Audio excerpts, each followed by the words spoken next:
हाय मित्रांनो, नमस्कार. तर या सगळ्यांनी जेवण करायला. आमचं जेवण चालू आहे. तुमचं झालं का जेवण? नक्कीच सांगा. हे बघा, इथे तिखट वरण केलं आहे, चपाती, वड्या त्या आलू वड्या केल्या आहेत. इथे भेंडीची भाजी, भात आणि वरण. हे बघा, तिखट वरण. इकडे भेंडीची भाजी. प्रणवी बसले इकडे जेवायला. बघा, आम्ही जेवण करतोय. तर या सगळ्यांनी जेवण करायला. मस्तपैकी खूप छान अशा आलू वड्या बनवल्या आहेत मी. हे बघा.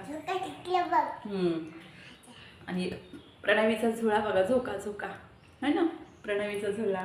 आणि प्रणवी जेवण करते, मी पण जेवण करते. आणि पाऊस, तुमच्याकडे पाऊस वगैरे आहे का सांगा नक्कीच. वाईट कमेंटवाल्याने एवढा वैताग दिला आहे ना, की तुम्ही किती कमेंट करा, वाईट कमेंट करा, फेक आयडिया काढा, मला काहीच फरक पडत नाही बरं का. तुम्ही किती फेक आयडिया काढून आणायचा प्रयत्न करा, माझ्यावरती काहीच परिणाम होणार नाही. तुम्हाला वाटत असेल आम्ही फेक आयडिया काढल्यावर ही चिडणार, ही काही बोलणार, काहीच नाही. जसे तुमची वागणूक ना, तसे तुमचे विचार, जसे तुमचे विचार आहेत तशी तुमची वागणूक आहे. मला काहीच फरक पडत नाही बरं का. कारण की तुमचे कर्म तुमच्यापाशी. तुम्ही जे काय बोलता ना, ते सगळं तुम्हालाच लागू पडते, मला काहीच नाही.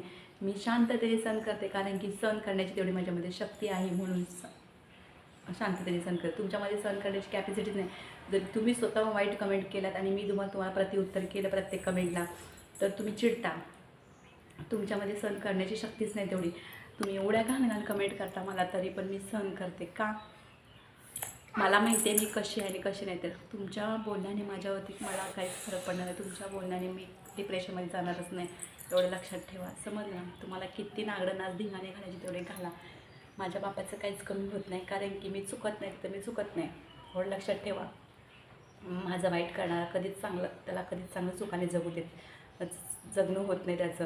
कारण की त्याला नाही तर त्याच्या घरच्यांना, त्याच्या लेकरा बाळांना, कुणाला नाही कुणाला तरी फॅमिलीमध्ये त्रास होणार आहे, हे 100%.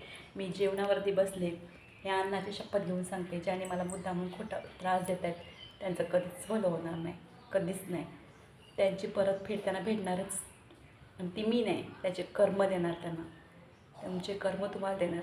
तुम्ही एका लेडीजला येऊन एवढ्या वाईट कमेंट करता की तुमच्या काय 5-50 खाल्ले नाहीत, पण ओरिजिनलवालेच फेक आयडिया काढतायत आणि मुद्दामून त्रास देतात. का तर त्यांना स्वतः काही करू शकत नाही आणि दुसरा करतो त्याचे पाय मागे खेचायचा प्रयत्न करतात. तुम्ही किती त्रास द्या मला, माझ्यावरती काहीच फरक पडणार नाही. समजलं ना? तुम्हाला वाटतं मी हार मानेन? हार मारणारी ही मयुरी नाही आहे, एवढं लक्षात ठेवा. एक शिवकन्या आणि एक कोकण कन्या आहे, कधीच हार मारणार नाही मी.